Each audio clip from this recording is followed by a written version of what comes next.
Mike Pompeo versus Libertarians. Former CIA Director and Secretary of State Mike Pompeo will probably run for president. People call him a staunch conservative. In our extended interview, I give him a hard time about that. Conservative once meant promoting limited government. But lately Republicans push new regulations and drive up America's debt by spending more. Pompeo surprised me by agreeing that, under Donald Trump, Republicans spent too much. He surprised me again by saying that entitlements must be cut and that we don't need to spend more on our military. That was refreshing. Then we talked about the border. Immigrants made America, I point out.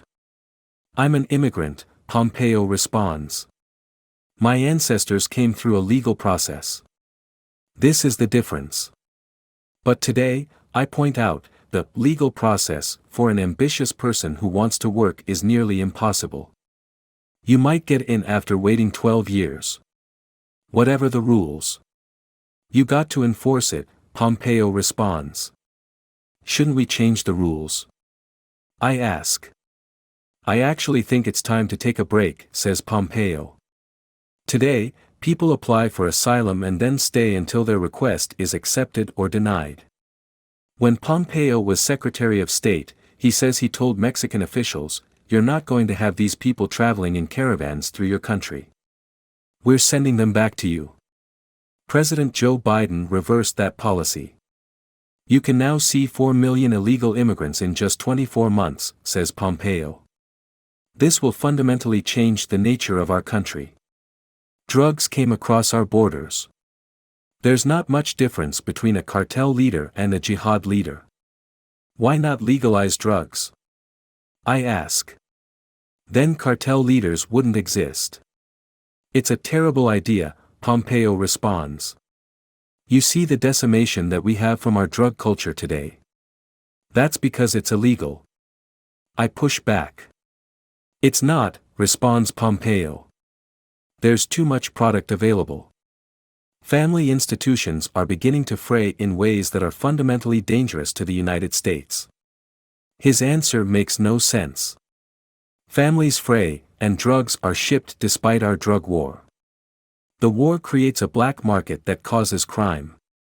There are no alcohol cartels, only because we ended prohibition. But I won't convince Pompeo. Or you, probably. I ask Pompeo why America needs 54,000 troops in Japan and 36,000 in Germany. We won those wars. Now those countries should defend themselves. Xi Jinping is the singular greatest threat in the history of our nation, says Pompeo. If we bring all the troops home, that will put the American people at enormous risk. Pompeo calls Edward Snowden a traitor who should be executed. Snowden stole documents from the National Security Agency that showed how our government illegally spied on Americans. I call Snowden a hero for risking his freedom and career to reveal the truth. Pompeo says secret Snowden revealed endangered Americans. But our spies often exaggerate their importance. For instance, the NSA claimed its mass surveillance stopped 54 terrorist attacks. Then the number dropped to 7. Then government reviews concluded that mass surveillance did not stop a single attack. You can't just steal American secrets, says Pompeo. If you find something illegal, there is a process to correct it. But people who used that process had their homes raided, their careers ended. I understand why Snowden sneaked out of the country. Another area where Pompeo and I disagree is Trump's tariffs. Tariffs mainly punish the American consumer, I point out. Tariffs make goods more expensive. Tariffs are a very blunt instrument, acknowledges Pompeo, but they solve a very real challenge. How is it you prevent an adversarial nation from screwing you in their trade relationships? The Chinese do cheat. They steal intellectual property. But tariffs haven't stopped that.